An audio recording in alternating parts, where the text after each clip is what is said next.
Shalom, sahabat Bible Study online CK7 yang dikasihi Tuhan Yesus Kristus. Bagaimana kabar saudara hari ini? Saya berharap kita tetap baik, antusias, bersemangat dan diberkati saat kita belajar firman Tuhan. Dan juga pembelajaran ini adalah pendampingan terhadap program Gemar Baca Alkitab, di mana kita belajar membaca firman Tuhan secara teratur, secara berdisiplin, lalu dibantu dengan memberikan pembahasan sehingga kita bisa paham apa yang ada dalam firman ini. Pada hari ini bacaan kita adalah dari Mazmur 135, hanya Tuhan yang patut dipuji. Mungkin saudara-saudara sekalian waktu belajar sekolah ya, dari SD sampai sekolah menengah atas, pernah bertemu dengan pelajaran sejarah tentu? Ya pasti. Nah, berapa di antara Bapak Ibu yang ketika mendengar kata sejarah, aduh bosen. Apalagi mungkin kalau dengar khotbah yang ada latar belakang sejarahnya sepertinya membosankan. Ya tentu banyak sekali saya mendengar kritik itu, ungkapan itu, karena saya sendiri adalah seorang dosen dan pengajar sejarah. Baik sejarah peradaban dunia maupun dalam sejarah Alkitab. Nah, tentu sebenarnya kalau kita cuma belajar sejarah itu cuma bicara orang mati, bicara tempat, peristiwa, memang nggak ada menariknya, akan sangat membosankan. Tetapi bila kita melihat bagaimana karya Tuhan di dalam sejarah, maka kita akan kagum. Di dalam bahasa Inggris kata sejarah itu history. Nah, biasanya orang mengatakan ini sebagai his story. Kisah Tuhan. Kisah penebusan Tuhan. Kisah perjalanan umat Allah bersama dengan Tuhan lewat peradaban sejarah.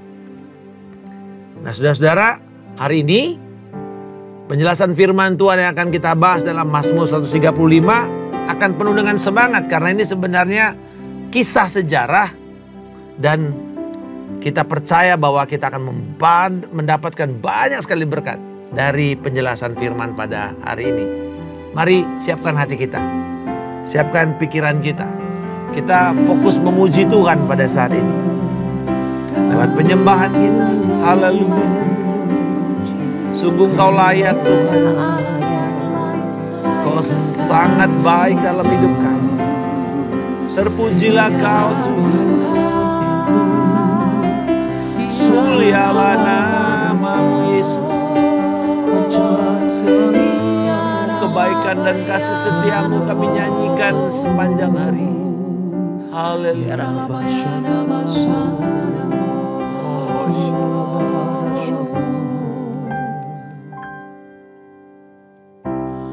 Bapakku datang menyembah-Mu di sini. Ku percaya Kau ada bagiku.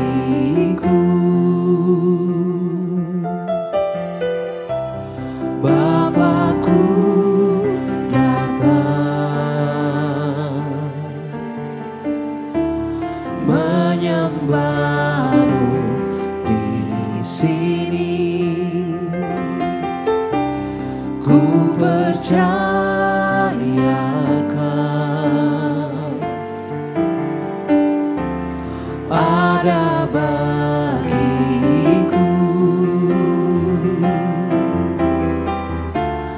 Tak usah ku takut, sebab Kau sertaku.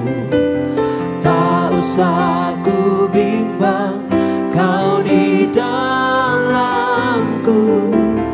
Tak usah ku cemas, Kau penghiburku. Saat ku lemah, Kau kuatku. Ku nyanyi haleluya. Ku nyanyi haleluya.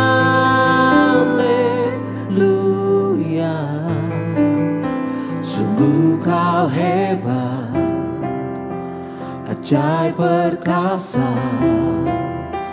perbuatanmu.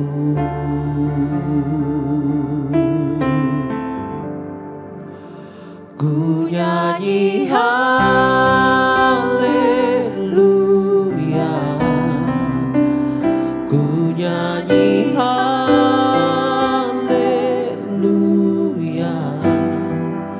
Sungguh kau hebat, ajaib perkasa perbuatanmu. Di hidupku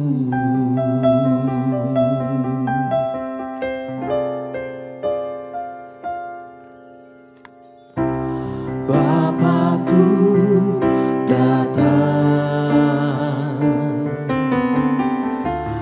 menyembahmu di sini.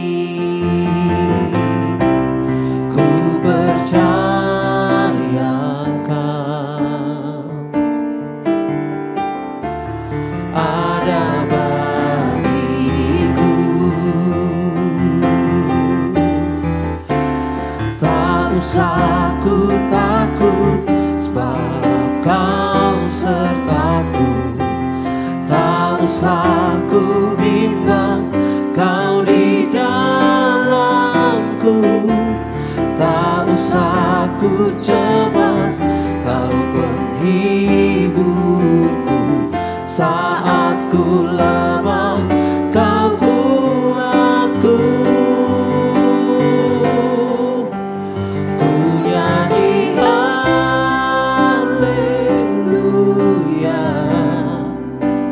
Ku nyanyi haleluya.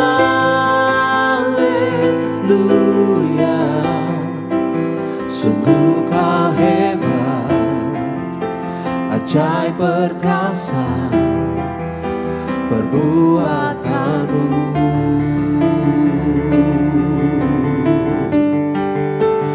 Ku nyanyi haleluya.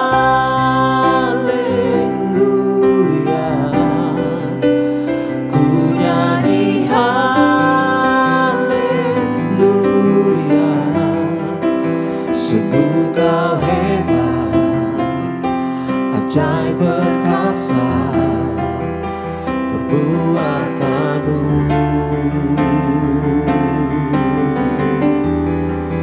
Sungguh kau hebat, ajaib perkasa perbuatanmu.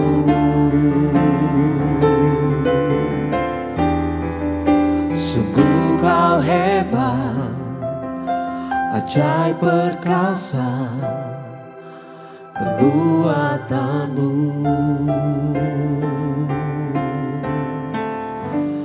Di hidupku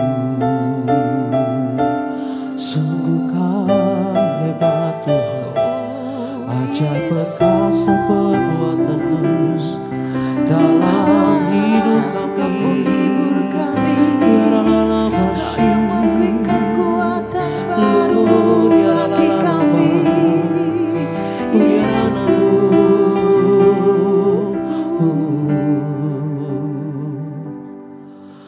Layak dipuji, disembah, Kaulah yang bertahta dulu, sekarang, dan selamanya. Raja atas segala raja, namamu besar termulia.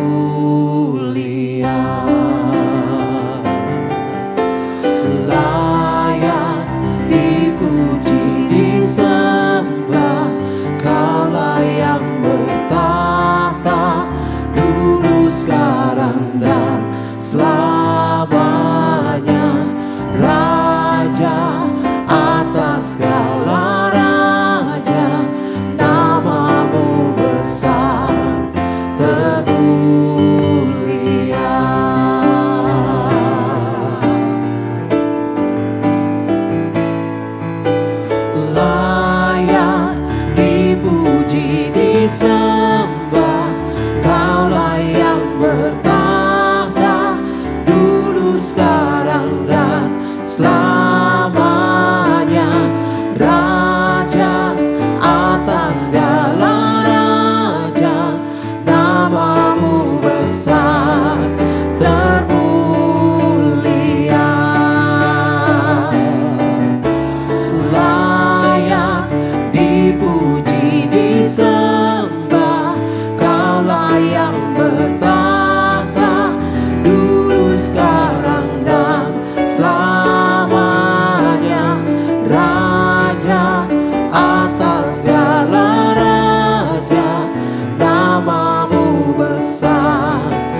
ajaiblah namamu di atas segala nama-nama yang ada, yang bisa disebut di bawah kolong langit ini Tuhan. Kau telah percayakan itu di dalam Yesus Kristus, bahkan kepada gerejamu. Sehingga kami memiliki otoritas di atas firman-Mu ini. Sebagaimana kami memberitakan firman, maka otoritas Allah akan turun. Menyertai pemberitaan firman ini, membawa kesembuhan, membawa kelegaan, kelepasan, dan penghiburan. Di dalam nama Yesus kami berdoa. Amin. Haleluya. Sungguh hanya Tuhan yang layak untuk dipuji dan menerima semua penyembahan dari umat yang telah ditebusnya. Bapak Ibu, saudara-saudara sekalian yang dikasihi Tuhan Yesus Kristus, Mazmur 135 dari isinya, walaupun ini adalah Mazmur pujian, tetapi dari isinya merupakan Mazmur sejarah. Nah, Mazmur ini sama dengan Mazmur 78, 105, 106, dan 136. Masih ingat sebuah perkataan dari presiden pertama kita, Insinyur Soekarno, dalam sebuah pidatonya. Dia beri judul Jas Merah. Jangan sekali-kali melupakan sejarah. Mengapa? Karena Alkitab sendiri justru banyak memberikan fakta-fakta sejarah. Bukan saja untuk membuktikan bahwa apa yang terjadi itu benar, tepat.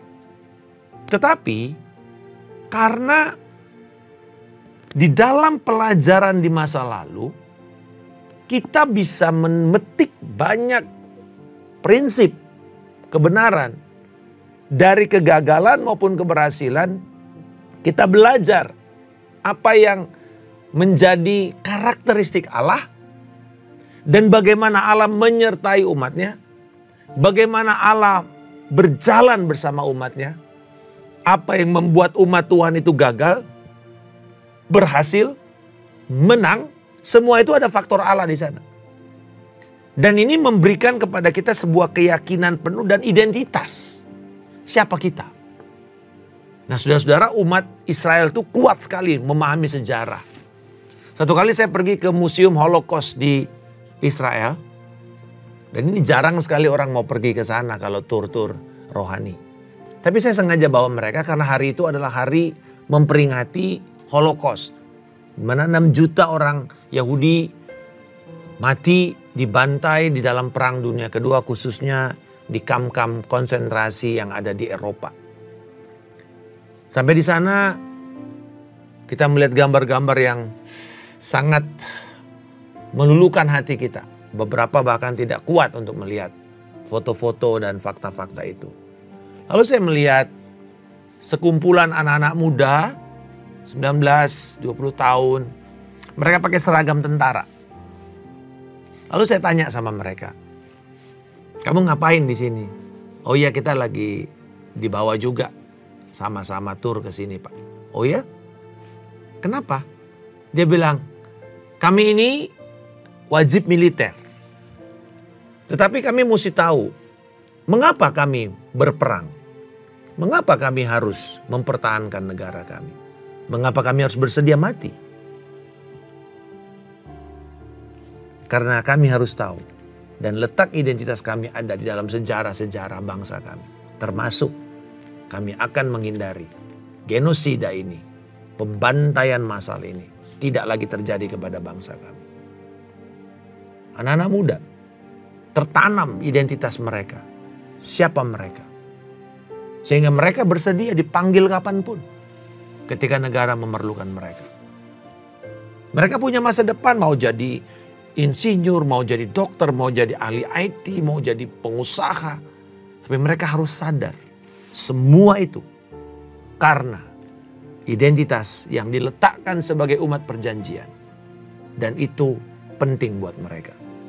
Nah, saudara-saudara, Mazmur pujian ini menghadirkan pujian, tetapi juga menghadirkan karya dan penyertaan Tuhan Yahweh kepada bangsa Israel sepanjang perjalanan hidup mereka.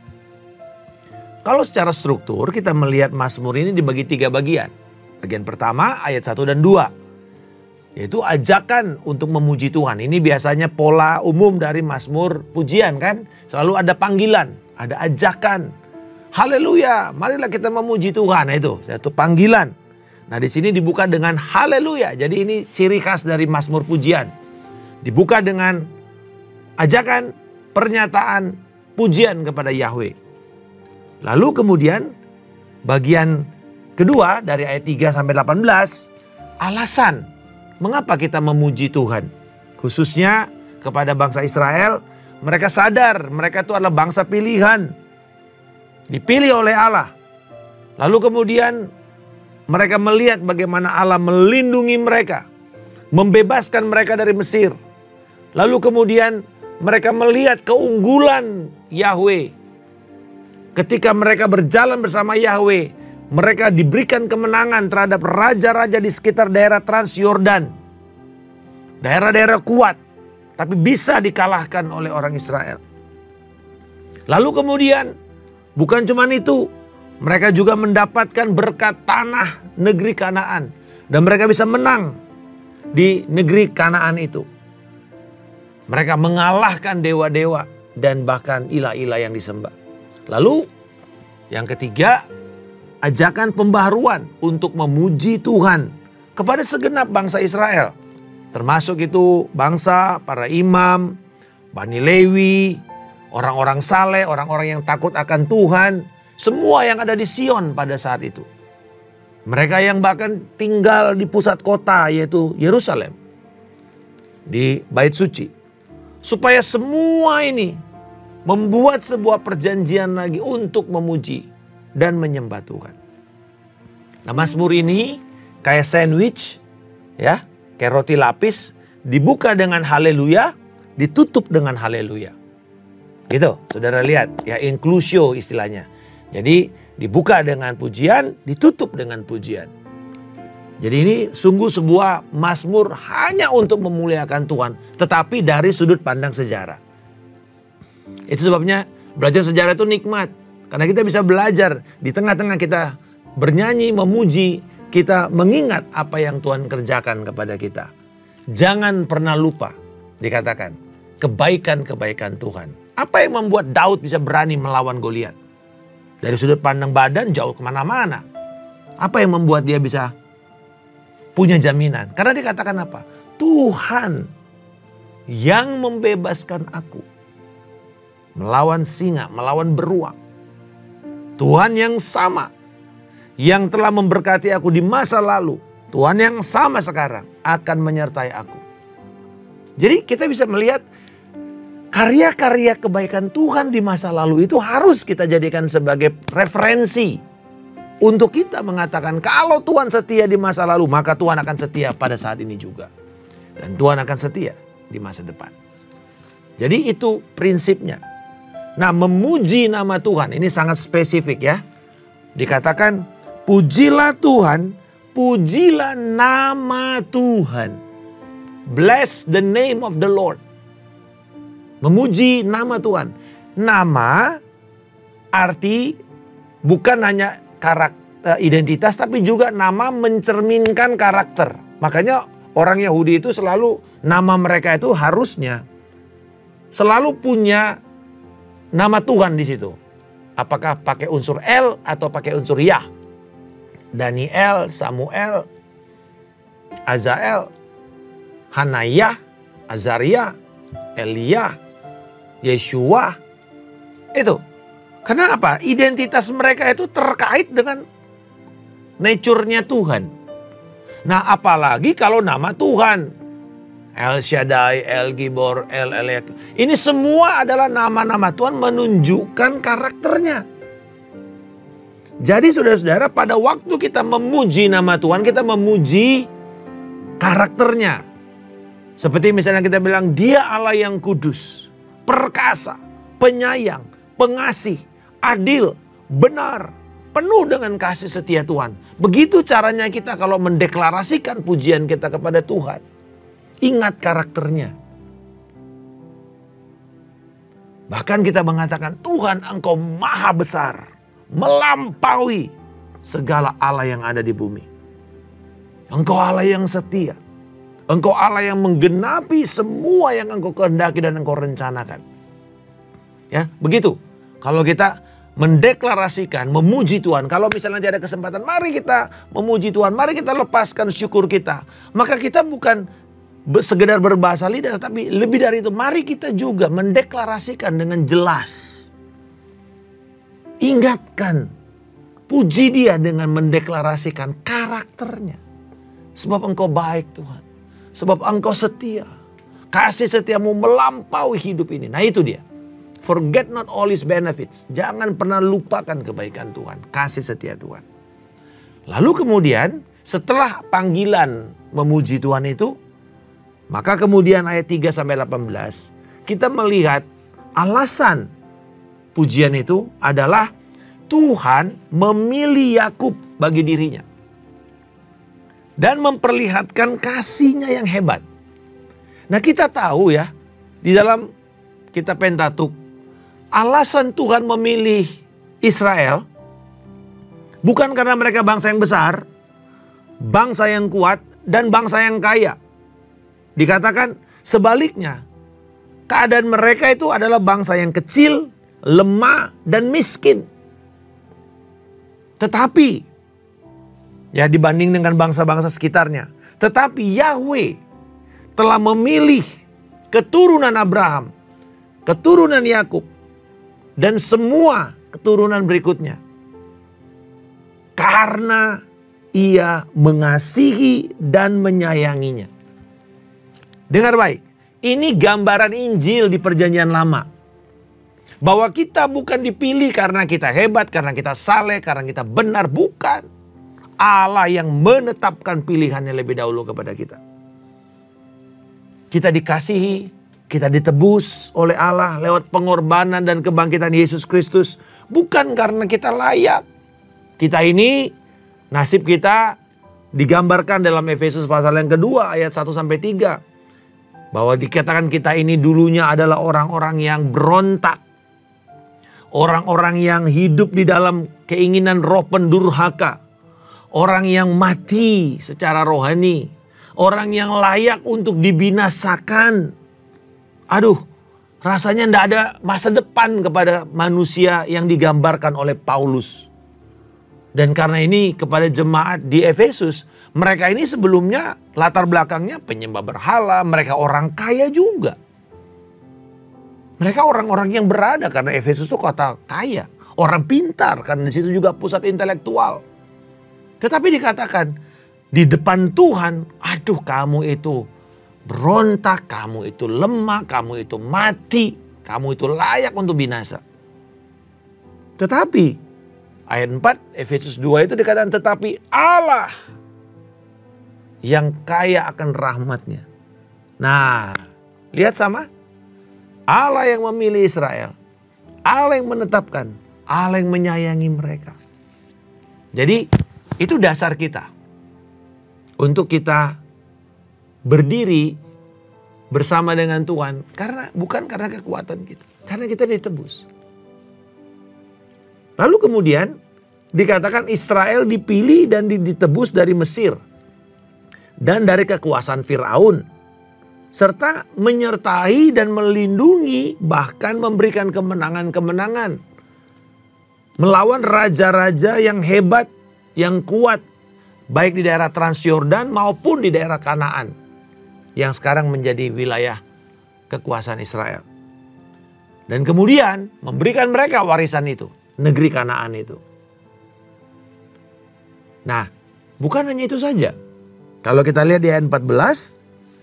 Sepertinya pemazmur mengutip Ulangan 32 ayat 26. Bahwa Tuhan akan melindungi dan membela mereka yang tertindas. Yahweh menjadi pembela mereka yang lemah, mereka yang miskin, mereka yang tertindas. Dan sekaligus membuat mereka bukan cuma sekedar dibela, tapi diberikan kemampuan untuk menang. Wow, luar biasa. Dan itu gambaran kita sekarang. Seringkali kita tuh ditindas karena iman kita. Kita ditindas, kita dianiaya, kita diperlakukan tidak adil. Tapi jangan khawatir. Karena Allah kita tidak pernah meninggalkan kita. Dia akan membela kita. He will fight for us. Itu ibarat ayah yang tidak mengizinkan anaknya dirundung, dibully oleh orang lain. Ada satu kali kejadian ketika anaknya dirundung, dia bilang gini, ayo jangan berani sama anak-anak, ayo bapak-bapaknya yang berantem. Pertama saya pikir ini orang kayaknya kurang kerjaan. Tapi sebenarnya di dalam konsep Allah begitu. Umat ini, manusia ini, saudara yang ribut ini, itu pertarungan Allah dengan ilah-ilah sebenarnya. Dalam perjanjian lama itu, Allah dengan dewa-dewa, Allah dengan Baal. Dan itu efeknya kepada bangsa. Nah saudara, sepanjang perjalanan bangsa Israel kita tahu mereka berulang kali ditindas. Tetapi Yahweh juga melihat bangsa Israel ini kadang-kadang kepala batu ya. Orang Belanda bilang kopeh gitu. Ya, keras kepala. Kepala skop. Nah saudara, artinya ini ngeyel gitu loh kalau bahasa kita. Ya, susah dibilangin. Bolak-balik gagal terus, menyembah berhala terus. Pindah satu tempat ke tempat lain, menyembah berhala terus. Nah, di tengah-tengah kondisi yang seperti itu, Allah mengizinkan mereka ditindas. Tetapi ketika mereka berseru, dalam Hakim-Hakim kita melihat ini siklusnya. Mereka berseru, mereka bertobat, Tuhan datang lagi untuk menjamah mereka. Nah, di dalam ayat 15 sampai 18, kita bisa melihat bagaimana kualifikasi dan gambaran berhala. Berhala yang dikatakan punya mata tidak bisa melihat, punya telinga tidak bisa mendengar, punya mulut tidak bisa berbicara. Dan kemudian mereka membuat sama seperti mereka. Nah di sini, ini hakikat dari berhala, idol. Lalu dibanding dengan apa ini? Dibanding dengan ayat 6 sampai 14. Allah mendengar, melihat, memperhatikan dari sorga, dan menolong mereka. Nah ini bedanya antara Allah dan berhala. Nah gambaran berhala di dalam ayat 15 sampai 18 ini menunjukkan mereka yang menciptakan berhala, yaitu manusia sendiri kan. Dari kreativitasnya, kelihatannya itu karena keren sekali berhala itu diukir, dibikin mungkin kasih emas atau apa. Bikin indah atau sekalian menakutkan. Kan begitu kan, kadang-kadang ada dewa-dewa yang digambarkan tuh menakutkan sekali. Mereka keluarin duit banyak, mereka keluarin kreativitas yang luar biasa. Lalu kemudian hasil dari kreativitas ini membuat orang kagum. Nah lalu mereka nyembah. Kasih sesembahan, kasih sesajen dan semuanya ini.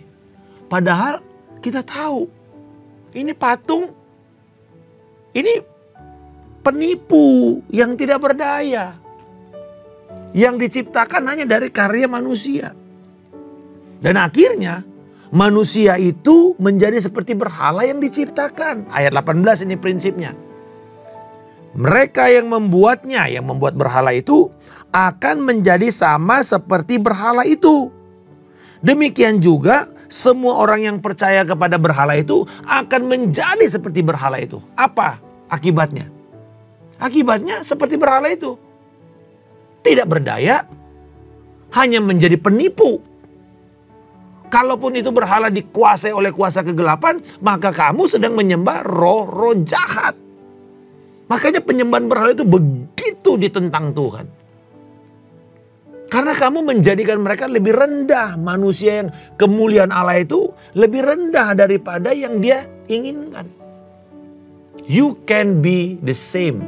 Atau you will be the same like whom you worship. Itu prinsipnya di sini. Kamu menjadi serupa dengan apa yang kamu sembah, apa yang kamu buat. Dan ini sebenarnya ya, ayat 18 ini, inilah moto dari gerakan New Age. Ini dia moto mereka. Dan ini tanpa sadar mulai banyak mempengaruhi cara berpikir dan bahkan iman banyak orang Kristen modern. Apa dikatakan? Kamu bisa jadi Allah. Kamu bisa menjadi seperti yang kamu ciptakan dalam alam pikiranmu dan alam imajinasimu. Hati-hati dengan itu. Hati-hati dengan imajinasi kita. Hati-hati dengan apa yang kita ciptakan. Berhati-hati dalam membangun imajinasi palsu dan buatan manusia tentang Allah yang kita sembah. Ini sebuah penyembahan yang tidak berkenan kepada Allah. Seringkali kita membayang-bayangkan untuk nyembah Tuhan. Padahal Alkitab sudah mengatakan, sembahlah Dia berdasarkan karakternya. Dia baik, Dia adil, Dia benar, Dia suci. Dia penuh dengan kasih sayang. Bukan dengan bagaimana kita menggambarkan Dia. Siapa Allah? Lihat di firman. Dan di atas dasar itulah kita menyembah. Makanya selalu dikatakan kita adalah penyembah yang menyembah dalam roh yang sudah dilahirkan kembali dan kebenaran. Ini bukan perasaan, kebenaran. Nah, Paulus menegaskan ini kembali tentang bahaya penyembahan berhala. Saya mau mengajak kita membaca Roma 1 ayat 18 sampai dengan 23. Mungkin agak panjang, tetapi ini penting. Sebab murka Allah telah dinyatakan dari sorga atas segala kefasikan dan kelaliman manusia yang menindas kebenaran dengan kelaliman. Karena apa yang dapat mereka ketahui tentang Allah nyata bagi mereka. Sebab Allah telah menyatakannya kepada mereka.